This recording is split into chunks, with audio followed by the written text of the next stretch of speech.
पिछले कुछ दिनों से मैं ये देख रहा हूँ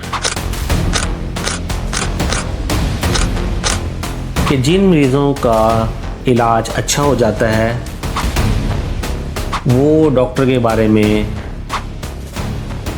अच्छे रिमार्क्स देते हैं, लेकिन जिनका मरीज़ ठीक नहीं होता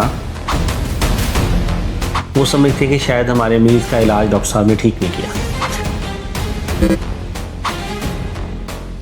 तो इस सिलसिले में हम आज बात करेंगे कि असल में हकीकत क्या है।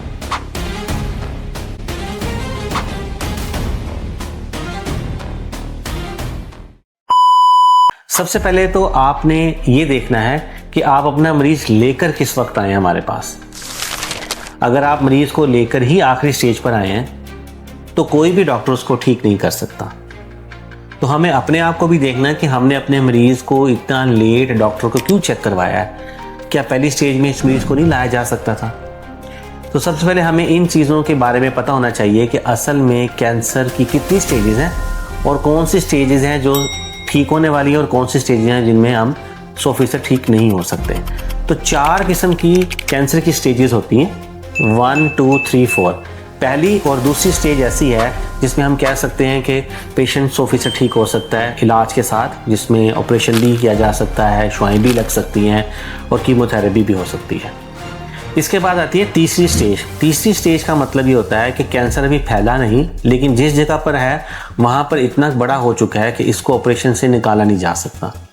ये एक थोड़ी सी चैलेंजिंग स्टेज होती है क्योंकि इसके अंदर इलाज थोड़ा सा ज़्यादा करना पड़ता है, कीमो और शुआओं का सहारा लेना पड़ता है और ऑपरेशन की भी ज़रूरत पड़ती है, लेकिन ये पेशेंट भी ठीक हो जाते हैं। कुछ पेशेंट ऐसे होते हैं जो इलाज करने के बावजूद उनकी बर्स ख़त्म नहीं होती या रह जाती है। इसके बाद आती है आखिरी स्टेज, यानी कि चौथी स्टेज। इसको आम लफ्ज़ों में हमारी कम्युनिटी में कहा जाता है कि आखिरी स्टेज।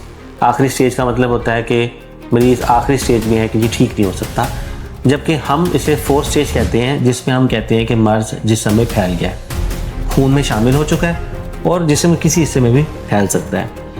जब कैंसर खून के अंदर शामिल होकर फैलना शुरू कर देता है तो फिर ये कॉन्सेप्ट बन जाता है कि अब इस मरीज़ को 100% ठीक करना मुश्किल है, क्योंकि मर्ज़ जो है अब खून में शामिल है।